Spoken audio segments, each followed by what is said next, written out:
NATO doesn't buy tanks. NATO doesn't buy aircraft. NATO doesn't buy artillery pieces. NATO doesn't buy artillery shells. That's the responsibility of sovereign states. And so whatever scheme the British and the French are cooking up, it's not bypassing NATO. NATO was never involved in it. This is a unilateral decision made by the two nations independent of NATO. When we speak of NATO funding, we're not talking about the defense budgets of the sovereign states. That's not NATO funding.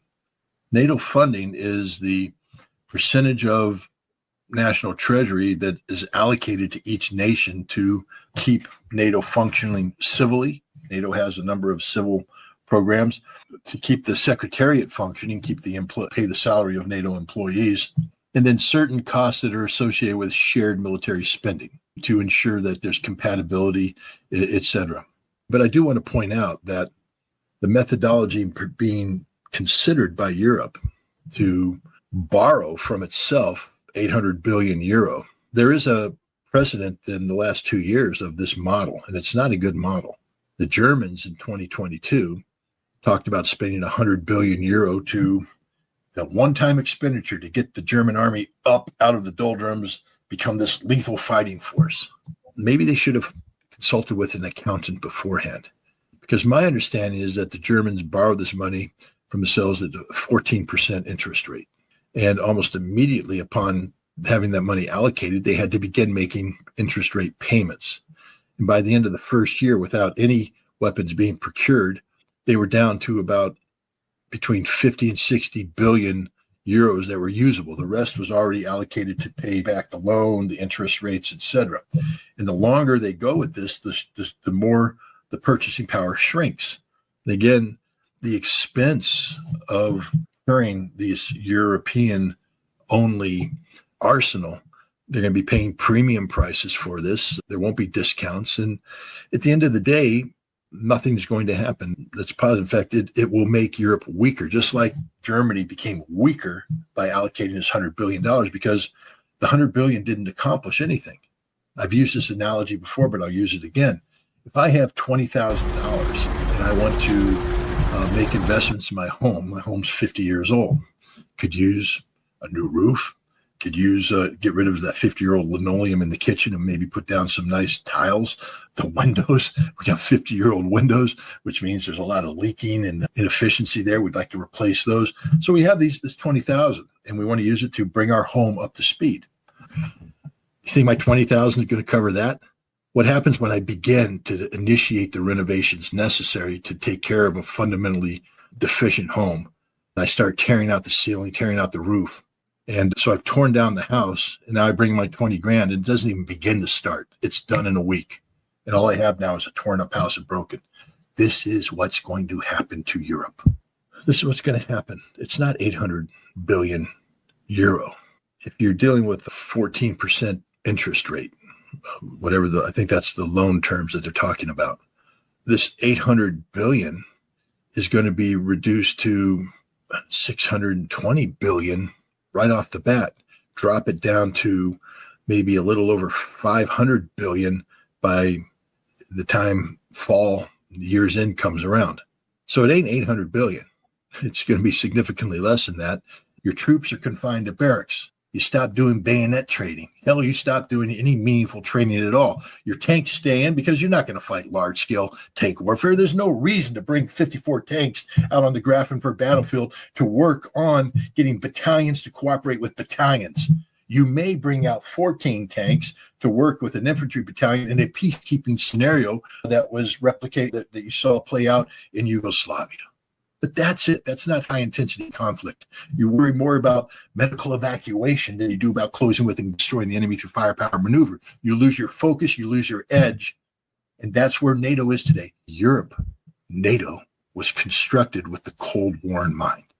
All of the infrastructure for NATO goes back to justifications that were created during the Cold War to justify large standing armies ready on a moment's notice to respond to a Soviet incursion, to go from 0 to 60 in a blink of an eye, 24/7, every day of the year. Then the Cold War ended, and the justification for that went away. So what did they do? They stopped maintaining their armies. Their armies aren't ready to fight at a moment's notice. They took them to the garrison. There was no more training for high-intensity land warfare because that was supposed to be a thing of the past. But they maintained this infrastructure, this architecture. But instead of being cutting edge, ready to fight a war, it became a sinecure. You went to NATO for a career, and you got involved in the logistics groups, and you got involved in think tanks, and you got involved in conceptualizing a new role for NATO in the world. Today, you're doing everything but preparing to fight a war. This is a narrative that began back during the campaign when President Trump, then candidate Trump, was given horrible advice by his principal advisor on Ukraine, Keith Kellogg. Horrible advice.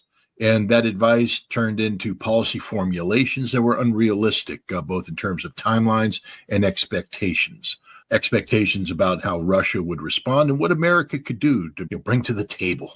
But a reality check came in the form of Russia just refusing to even engage. Russia wouldn't pick up the phone, wouldn't talk. And the reason why is that they rejected Keith Kellogg's formulations out of hand. This led to Steve Witkoff, who is normally the Middle East envoy, being sent to Russia on February 11th. Why? Why would Witkoff be sent there? Because Mohammed bin Salman, Saudi crown prince, who was very knowledgeable of the Russians, has worked with the Russians intensively. Russia is, after all, a member of the OPEC Plus. So they have constant discussions about not just energy security, but when you're talking energy security, you're talking regional stability. I think sometimes people forget that there is direct connectivity, that you can't have energy security. And if you're an energy producing nation like Saudi Arabia and your economy is dependent upon the price of oil. And so Saudi Arabia is very interested in stability. And they watched Steve Witkoff come in and seize the reins of authority away from the Biden administration when it came to the Gaza conflict. Watch how Steve Witkoff behaved and with the Israelis and with others, and was deeply impressed and understood that Steve Witkoff's authority came not from his knowledge of the Middle East, he has none, but his ability to be the vector for Donald Trump, to channel Donald Trump. He was very close with Donald Trump, and Donald Trump trusted him implicitly. And you make budgets based upon the price of oil. What you need is consistency and stability. And regional conflict brings the exact opposite, makes it impossible to balance a budget, makes it impossible to have any predictable outcomes. And so Mohammed bin Salman called Vladimir Putin and said, this is the guy that you need to talk to. This is the guy that can get it started. Unfortunately, we saw that Keith Kellogg's pronouncements were embraced by the Secretary of Treasury designate, Scott Bessent, who has become the Secretary of Treasury, who has made ridiculous comments about pressure that can be put on Russia economically, comments that the President of the United States, Donald Trump, bought into and repeated, and still in some ways continues to articulate that this is his thinking. We have to stop pretending that this narrative began in Riyadh earlier this week with a dialogue between the United States and Ukraine. And that somehow what came out of that dialogue was new and innovative and earth-shattering, and that Russia is receiving this for the first time, and that for the first time Russia is going back to the United States with its response. This is absurd in the extreme. The British are a joke right now. They're actively trying to sabotage everything Donald Trump's trying to do, and Donald Trump is a counter-puncher. He's also a man with thin skin, and he's very vindictive. That's not necessarily the best of traits, but when you know those traits exist, why insult the man knowing that he's going to counterpunch and come at you personally? This is personal for Donald Trump. He will humiliate Starmer by the time this is finished. This is why you see Giorgia Meloni, the Italian prime minister, and Tusk over in Poland, both backing away, saying, whoa, we think we want to praise Donald Trump. They're taking a page out of President Putin's book. Let's talk about the meeting that Starmer had with Trump right prior to that, where Trump embarrassed him, humiliated him, not once, but twice. The first time when he interrupted him and said, you think you can beat the Russians by yourself? And the entire press room laughed because the UK is a joke, a literal joke. And then later on, when Starmer tried to intercede on behalf of Canada, Trump just shut him. I said, that's enough. Shut up. You're done. and shut them up right there on the spot. Starmer also stuttered around saying that the UK is ready to back up the security of Ukraine with boots on the ground and planes in the air. But then he turned around and said, but we have to be backed up by the United States, which means it isn't going to happen because we're not going to back that up. France immediately ran away from that. So did Poland. So did everybody else. Starmer is sitting there alone. Starmer's a nobody, a nothing. And he knows it. This is just political posturing that's taking place here. Put something else that Starmer didn't mention. The British signed this deal, a $100 billion deal or something with the Ukrainians about the minerals, the same ones that Trump wanted to sign a deal for. And you're probably asking yourself, how can the Ukrainians sign two deals? They can't. I will make this prediction. When this is all said and done, the British deal will be canceled in totality. And whatever is the Ukrainian government will sign a mineral deal with the United States, with Donald Trump. What was the first thing that Putin did when Trump got elected? He didn't pay attention to the idiocy coming from Kellogg or the stupidity coming from Trump himself. He said, Donald Trump is a great man, a brave man, a man who withstood fire, who stood the test. He said nothing but positive things about Trump. And that plays well to Trump. That means that Trump is, I'm willing to listen to this guy, to talk to this guy. But when you come out, as Starmer has done, saying that Donald Trump is a stupid man, an idiot who Europe must actively conspire against, Trump doesn't forget this. He has a memory like an elephant, and he will not forget and he will not forgive. So they're all in a panic right now. They're desperate to keep the United States in, but they've committed so much political capital to this Ukraine fiasco. But the hilarious part now is having them all say, you got to go back and apologize. You got to go back and apologize. What I do know is that the British, the French, and everybody else were talking very big when they assembled this emergency summit about the need for an independent European security and military. And when they left, they're all going, we got to really work harder to make NATO. We have to pay our fair share so the United States sticks with NATO. We don't want the United States to leave NATO. We need to work with America, because the reality is once they all sat down there and when the cameras are off, they all turn around and went, y'all got a plan? I don't have. What happens if America leaves? We can't let America leave. America pays for this whole thing. We can't function without America. And then if we really irritate them, they'll shut our economy down. What happens if they put sanctions on us? Europe is going to counter-sanction us. That isn't going to happen. There's nothing the United States or NATO can do to change that outcome. Russia has achieved dominance and is exploiting this dominance as we speak. And every day that goes by, this dominance gets greater and greater. So eventually the Ukrainian armed forces are going to crack. This war ends when this war ends, meaning that Ukraine will have to accept the reality that it has been defeated. And as the defeated nation, it will have to make certain concessions. Now, Ukraine can be artificially stimulated to continue this fight by the continued provision of weapons, etc., but it's not enough. Let's just remind everybody that we're at this point 3+ years into this conflict where the United States and Europe have poured in hundreds of billions of dollars worth of assistance, including the most modern technology imaginable, top-of-the-line NATO equipment to Ukraine, and they're still losing. I think the goal of the Trump administration is to get a ceasefire and conflict termination before that happens. But the Russians know one thing for certain. No matter what happens, they're going to win. They're either going to win at the negotiating table or they're going to win on the battlefield. But there's no circumstance here where Russia comes out the loser. So I think Russia is more inclined to be supportive of the American posturing when it comes to the resources of Ukraine than they will be with the British, who just went out and negotiated without coordinating with anybody. It's still a secret agreement. We don't know exactly what was agreed to. But I will tell you this, that it has no weight under international law, and it will be unenforceable.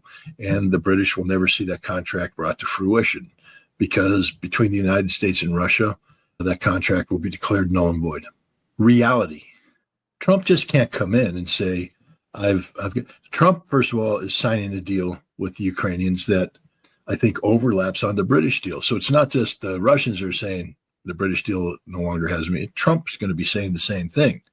The difference is that Trump is talking with the Russians via Kirill Dmitriev about a broader economic cooperation that could include the United States helping Russia exploit its $7 trillion worth of rare earth minerals. I think you're going to see that the next century is going to be defined by the new big four, and that is the United States, Russia, China, and India sitting down and telling Europe, you're not invited to this You're go make your bed and breakfast, because that's what Europe's going to become, a glorified bed and breakfast where people can go and visit and listen to quaint accents. But that's it. Europe's not a power. It's nothing. It'll be done. That's cool. It's not perfect. I can't guarantee that everything's going to come up smelling like roses. What's the best thing about it? In the United States is changing its outlook, where we enter the lead foot that we take isn't the military foot, it's the economic foot. And as soon as you start talking about the economy, you know what you do? You humanize this. War is about killing. Hopefully can train the next generation of people who lead economically, which means when I sit down with you, I'm asking you how to put food into the bellies of my family, and you're asking me how to put food into the bellies of your family. And now we agree on something. We're not trying to kill each other. We're trying to nurture each other. We're trying to make life livable. The big four are going to be governing, and that's the transition that's taking place here. And we're going to go off and deal with real people. And this is the genius of Trump, because when we sit down with people, it's not the relation between master and servant, equals. When we sit down with Modi, it's not the relationship between craftsman and tool, equals. When we sit down with China, we still have to fix this Chinese relationship, but we will. It'll be as equals. We need to tell the military, you don't get to call the shots. And if we choose to have a military, it's going to be a military that is sized appropriately, because the way we interface with the world today is through diplomats and businessmen. We don't send the generals out to represent us anymore. And I also think that the big four are going to redefine the global relationships. Why? The United Nations was a product of war, and the United Nations is a construct of war. The Security Council is the lead element in the United Nations. If the United Nations was reflective of the genuine requirements of humanity, we would lead with the social, economic, and food aspect of it. They would be the number one players. The Security Council would be this minor little adjunct, but instead we lead with the Security Council, which talks about war, military force. We need to change that paradigm. Europe, though, becomes empowered by this. I am capable of doing this myself. And Europe's not. And they're about ready to find the harshest of harsh lessons. Because when America unplugs, and we are going to unplug, and we're going to do it in a way Europe can't even imagine, because they've bought in the notion that we're their friends. No, Europe, you've never been our friend. Never been our friend. You are a tool. What about the special relationship between Great Britain and the United States? You do understand that Roosevelt was, first of all, he sucked the life out of your economy, took all of your gold, took all of your bases, and then said, when the war's over, I'm dismantling your empire. Is that how a friend works? No, you were a tool, and you get used as a tool. Europe can't function that way. Europe has become the monster. We created this monster. We thought we could control it. We thought we could keep them caged up and go, okay, bomb Libya. We'll go bomb Libya for you. All right, let's go take out Afghanistan. I want you to occupy Afghanistan. Instead of going, why Afghanistan? Yes, we're going to go in and do nation building in a part of the world we know nothing about, and doomed, therefore, to fail. We want you to send troops to Iraq to do what? Okay, we're going to do that too. And then Ukraine comes up, this whole thing. Europe is incapable of doing anything. And I'm just saying that straight up, without America. Europe cannot function without America. And when we unplug, Europe will die. This will be one of the cultural catastrophes of modern history. Europe as a global power will cease to exist. They've already moved down the path of deindustrialization. They're never going to get that up. And if they want to go to war with America, an economic war, we can collapse the German economy, which is the heartbeat of Europe, overnight. Overnight. Why don't they realize that? Europe can't collapse us. We can collapse Europe. And now it'll still exist. And if you can afford it, you can take a plane to Paris and look at the Eiffel Tower. I'm sure the French will have enough money to make it sparkle at night. And you can go to London and look at Big Ben. And you can go to Rome and go to the Colosseum. You can go to Berlin and look at the Reichstag. Europe's got a whole bunch of really cool, but Europe will become nothing more than a glorified tourist destination. And what happened here is, and I've said this to the Europeans all along, to every single one of them, we are not your friends. We're not your friends. America doesn't exist to be your friends. In the mindset of old America, you exist to do what we tell you to do. You're our tool. We use you as a tool. will play you off against other tools. But what's the purpose of a tool? To do its job until it breaks. And then when it breaks, we just throw you away and we get another tool. This isn't about making Europe great. You exist only to facilitate America being made great again. That's a reality. Okay, we don't care about you at all. There is zero compassion in the American enterprise towards Europe, towards any nation out there. We only care about America. And even Donald Trump, in the new approach he takes, just look at the name of the political movement that he leads. Make America great again. There's no room in that for India, for Europe, for anybody else, unless you are helping make America great again. So we have to artificially boost the American economy by keeping a war footing in a non-war environment. And that's what the Cold War was all about, creating the perception of constant conflict and sometimes the reality of conflict to generate war-based manufacturing. But the difference this time is that is trying to break free of a fundamentally flawed paradigm. And that is the military-industrial complex paradigm that Dwight D. Eisenhower warned us about, the post-World War II situation where in order to keep our economy going so we don't drift back into the Great Depression, again, study historical timelines and understand that in the mid-1930s, America was a nation in economic and social collapse. It took the World War to bring us out of it because we were able to create giant industries, mobilize the industrial base, and make the arsenal of democracy. But then the war ended. And what do you do with the arsenal of democracy? If you deconstruct it too fast, we go back into the same fundamental flawed economic principles that brought the Depression. I cannot tell you that Europe is all bad and America is all good. That's just an outright lie.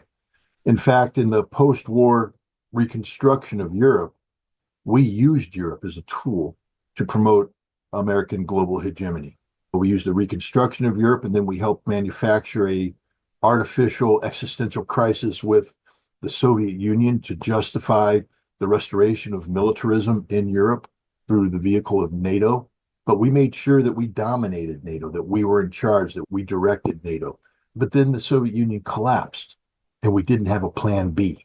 And what happened in the collapse of the Soviet Union is that America sought to retain control, hegemonic control economically. Look what we do with the G7. If you can't be a thinking person and don't understand the goal of the G7 is for the United States to dominate post-World War global economy, both in the Pacific and in Europe, especially in Europe.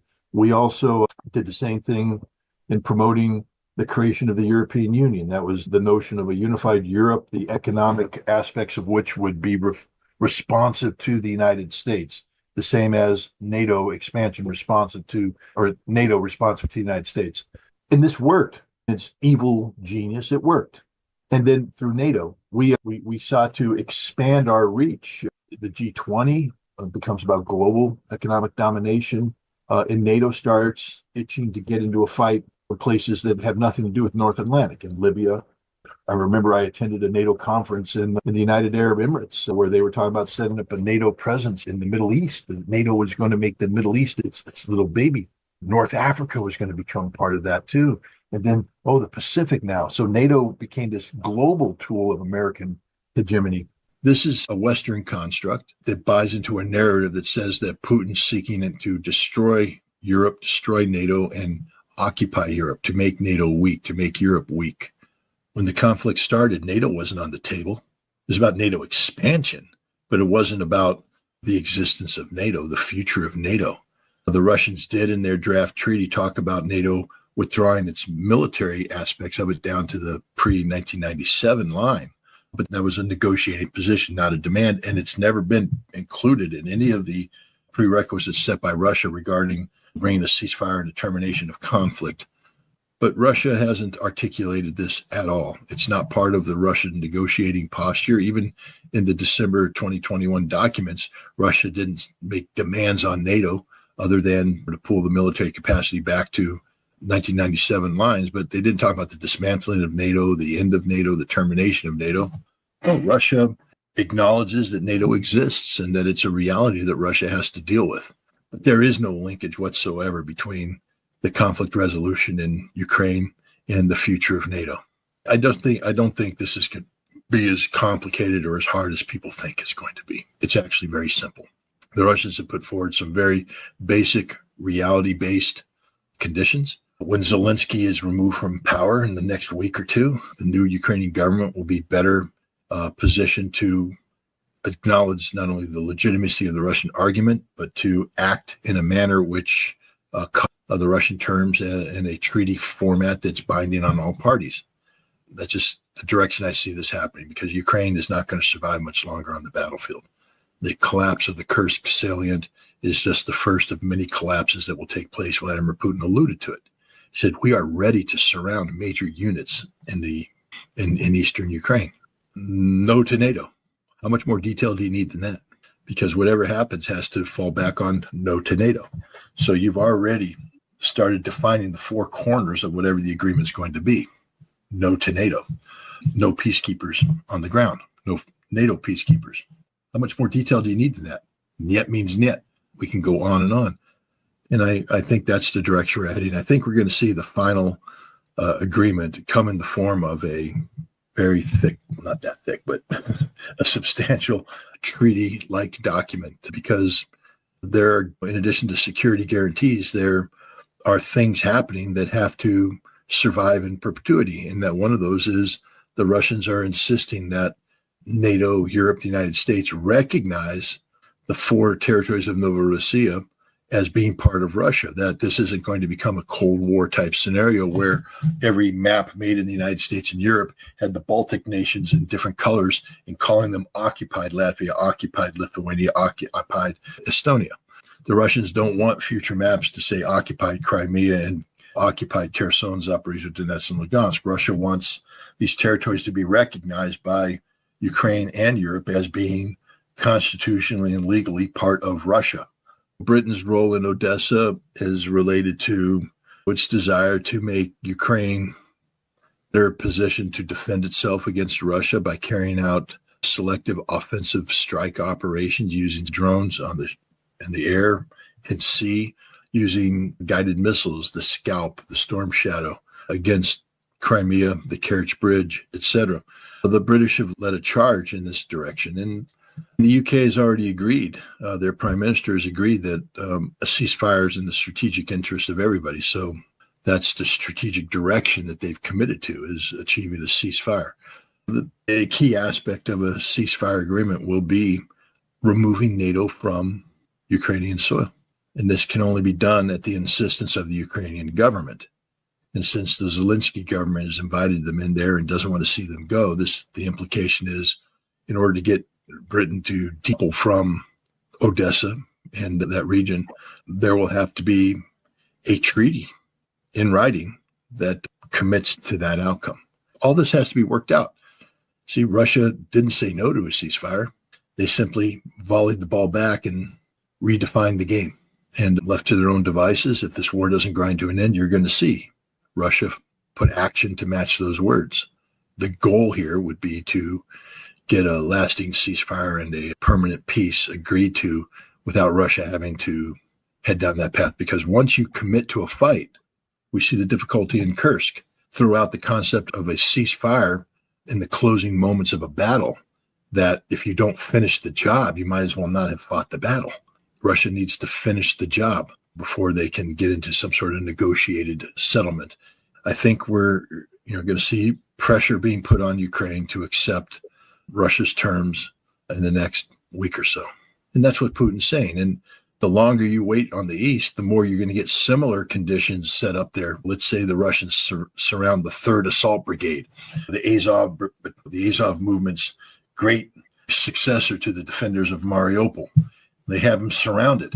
Are they going to agree to a ceasefire that says, and you got to let them go? You got to unsurround them and all this. The British have been deeply involved in advising the Ukrainian government on various aspects of their resistance to Russia. The British are behind almost every major effort undertaken by Ukraine, whether it's the attack on the Kerch Bridge, whether it's the Kursk incursion, whether it was the Belgorod incursion before that, whether it was the 2023 summer counteroffensive, whether it was the fall 2022 offensive in Kharkov and elsewhere. The British were behind this. And Russia's shrugged it off. There will be a response, but it's not going to be the dramatic 12 Oreshniks obliterating Kiev's destroying the Ukrainian government. Why would Russia destroy the Ukrainian government right now? We're on the verge of taking control of the Ukrainian government. You got to think strategically here. It makes no sense to have the psychotic pleasure of revenge when you're winning across the board. Russia's not losing in any aspect of this conflict right now. So there's no doubt in my mind that the British advised Ukraine to carry out this attack to achieve certain psychological impact, to try and get Russia to overreact, to disrupt Russia's ability to respond in a cohesive, coherent manner to the diplomatic challenges that would accrue with the Riyadh meeting. Yeah, the British were behind this, but the British, they've got nothing. I mean, that's it. That was their Sunday punch. That was it. There's nothing else they can do. Ukraine is not at war with Russia. They haven't declared war against Russia. So this conflict should be limited to the special military operations zone of operations. Ukraine made a decision to invade Kursk, which is not part of the new Russia. It's part of ancient Russia. It's sacred territory, by the way, 1943, the major tank battles. This is, the symbolism of this is as evident to all. But they don't get the benefit of the doubt. These aren't military soldiers carrying out military orders. They have invaded Russia in violation of Russian law. There is no declaration of war, which makes them terrorists by definition, and Russia will treat them as such. So that's what's happening. Kursk was a major blow to Russia. That was a humiliation to Russia, an embarrassment. And Putin has made it a point that he will resolve the Kursk situation in favor of Russia. And so he is the commander-in-chief. And as the commander-in-chief at this critical moment in the Kursk fighting, he's went to visit his field commanders. And he wore a camouflage uniform to make a point that he is a war leader, leading a nation at war, even though they call it a special military operation, and that he takes this job very seriously. And it's a reminder to the Russian people, because that's whom he was signaling, that they need to stay on track. Don't get distracted by calls for ceasefire and things of that nature. We were invaded and we have a job to do and we need to finish this job. And he was very tough on how he sees this job being finished. He said that the prosecution's office had been ordered to prepare prosecutions of every single Ukrainian that traveled or foreign mercenary. He said they have no rights under the Geneva Convention. I think it was important for Putin to wear this uniform to remind the Russian people that they are still in a conflict. This conflict has existential proportions attached to it, and that the conflict isn't going to end overnight, that there will be more sacrifices that need to be made before victory can be achieved. But the Russian people can go to bed at night safe in the certainty of a Russian victory. And that's why Putin wore camouflage. The Russians aren't in the business of sending signals to the West. They don't care about the West. They really don't. They'll negotiate, but when Russia speaks to the West, they speak bluntly, they speak plainly. There's no need for signals. There's no need to disguise things. I think we need to be careful about drawing too much inference to the decision by the United States previously to suspend the delivery of military aid and suspend intelligence. This was not a Russian precondition. Russia did not set that objective in their initial talks. This was a unilateral action by the United States to punish Zelensky for his failure to negotiate in good faith. And when Zelensky apologized and Ukrainians looked as if they were going to negotiate in good faith, the United States lifted those restrictions. But this isn't about the United States betraying Russia or stabbing Russia in the back. Not at all. Just the opposite. The United States is simply putting pressure on Ukraine. And that means, and again, Putin alluded to it, if you're going to have a treaty, what's your verification? How do you verify compliance? Or if there are allegations of non-compliance, how do you verify that?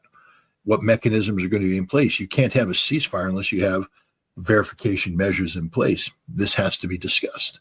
And this has to be done in writing. It has to be done legally in the form of a treaty.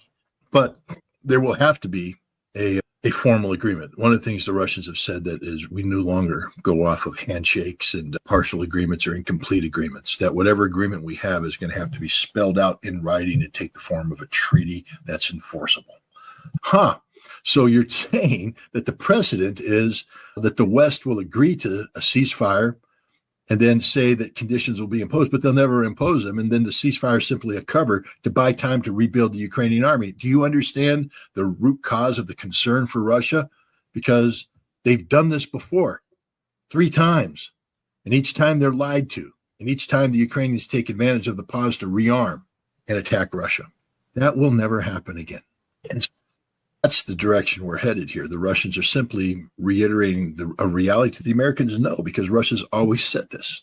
Lavrov has been saying, the day of Minsk 1, Minsk 2, and things like that is over. We don't trust. Putin has admonished himself, saying he was naive and believing in the West's willingness to abide by Minsk. But now it turns out the West was using Minsk as a cover to rearm Ukraine to NATO standards. And the Russians set that standard when they submitted on December 17th, I believe, 2021, draft treaties, both the United States and NATO, setting forth Russia's desire for and conditions in support of seeking a new European security framework. And so Russia will ensure that before there is a ceasefire, there will be certain conditions that have to be met in writing, and they are enforceable conditions, and there has to be an agreed upon mechanism of monitoring and enforcement. It's not going to include NATO. It'll have to be something else agreed upon. But these are conversations that haven't yet happened in detail. And I think what's going to happen is Russia is going to set the table, so to speak, with its requirement of what has to happen. Then Trump is going to give instructions to go in and fill the gaps in, to put food on the plates so that a feast can occur. So I just think that we're getting a reality check from the Russians, and that's okay, because I think the Trump administration was expecting this, was wanting this, and I think they will work with the Russians to move this process forward. Vladimir Putin, one of the reasons why he was so hesitant in the aftermath of 2014 and the failure of Ukraine to abide by the Minsk agreements, is that he was cognizant of the fact that Russia had made certain commitments to Ukraine, to respect Ukrainian territorial sovereignty, and that Russia would do what was necessary to adhere to these commitments, even if Ukraine was in violation of its obligations. Russia didn't say, okay, now we come in and do this. Russia, in April 2022, the Istanbul communique said Kherson, Zaporizhia will be returned to Ukraine, along with the territory around Kiev, Sumy, etc. All Russia is saying is now, because of circumstances, Crimea and certain parts of the Donbass aren't going to go back to Ukraine because how Ukraine has treated the Russian population there. But the rest of Ukraine, Russia was saying, that's yours. We don't want it. It was only then when Ukraine continued the conflict at the behest of the British that Russia had to change its tune. So when Ukraine instead has this coup d'etat in 2014 and shifts to wanting to join NATO, that makes null and void all past agreements.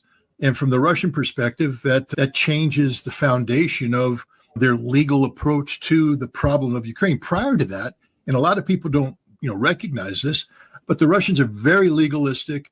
Every word matters, every statement matters. And this is why, getting back to Marco Rubio and Michael Waltz, they're in a lot of trouble, because the Russians recorded every word that Donald Trump has ever said, not only to Vladimir Putin, but to the public about this situation. And as Lavrov hinted, he said Trump has spoken very forcefully. The Russians have the archive of everything Trump has said. They haven't forgotten any of that, and they will deploy Trump's statements against Trump, against the United States, as this negotiation goes forward, because there's a lot of